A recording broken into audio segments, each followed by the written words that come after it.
सोने के पिंजरे में एक तोता कैद था और तोता बोलने वाला था। राजा जी के यहाँ पर यह प्रथा थी कि महीने में 2 बार कथा होती थी और कथा सुनाने के लिए जब भी पंडित जी आते, जब भी वो अध्याय खत्म करते तो हर अध्याय के आखिरी में कहते हरि मिले तो बंधन छूटे। और जैसे ही पंडित जी ये कहते तोता कहता पंडित झूठा है।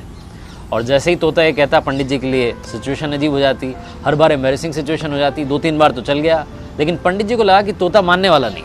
पंडित जी अपने गुरु के पास गए और गुरु जी को बताया कि वहाँ पर जब राजा के यहाँ पर कथा सुनाता हूँ और कहता हूँ कि हरि मिले तो बंधन छूटे, तो तोता कहता है कि पंडित झूठा है। ये तोता पंडित झूठा है बार बार क्यों कहता है? तो गुरु जी ने कहा कि चलते हैं, चल करके तोते से बात करते हैं। गुरु जी पंडित जी के साथ में तोते के पास पहुंचे और तोते से पूछा कि भैया बात क्या है? तो तोते ने बताया कि गुरु जी एक बार मैं एक ऋषि के आश्रम में पहुंचा, वहाँ पर मंत्रोच्चारण हो रहा था, जो उनके शिष्य थे मंत्र बोल रहे थे। मैंने एक मंत्र सुन लिया और मंत्र याद करके मैंने रिपीट कर दिया। जैसे ही मैंने मंत्र बोला तो ऋषि के शिष्यों ने देखा कि बोलने वाला तोता है। उन्होंने मुझे पकड़ लिया, लोहे के पिंजरे में कैद कर दिया।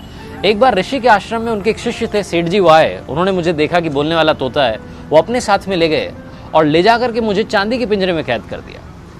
एक बार राजा जी के यहाँ पर दावत थी तो सेठ जी ने सोचा कि क्या गिफ्ट दिया जाए। फिर उन्हें मेरी याद आई, उन्हें लगा कि इससे महंगा कोई गिफ्ट नहीं हो सकता। वो मुझे लेकर के गए और राजा को भेंट कर दिया। रानी को मैं बड़ा पसंद आया और मुझे सोने के पिंजरे में कैद करवा दिया। कुल मिलाकर के रहा मैं पिंजरे में ही, मेरा पिंजरा नहीं छूटा। तो जब जब मैंने हरि का नाम लिया मेरा बंधन नहीं छूटा। गुरुजी ने तोते को अपने पास बुलाया और उसके कान में एक बात कही। गुरुजी पंडित जी को लेकर के वहाँ से चले गए। अगली सवेरे जब सुबह हुई तो राजा के सेवकों ने देखा कि पिंजरे में तोता मरा हुआ था, उल्टा पड़ा हुआ था। उन्हें बड़ी चिंता हुई और राजा को बुलाने गए। पिंजरे का गेट खोला और जैसे ही गेट खोला तोता उड़ गया और उड़ते उड़ते बोला गुरु मिले तो बंधन छूटे। इस लाइफ में सही गाइडेंस का होना बहुत ज़रूरी है। आप किससे सलाह ले रहे हैं बहुत ज़रूरी है। अगर आप गलत आदमी से सलाह लेते रहेंगे तो आप गलत दिशा में बढ़ते जाएंगे और आपका कुछ नहीं हो पाएगा।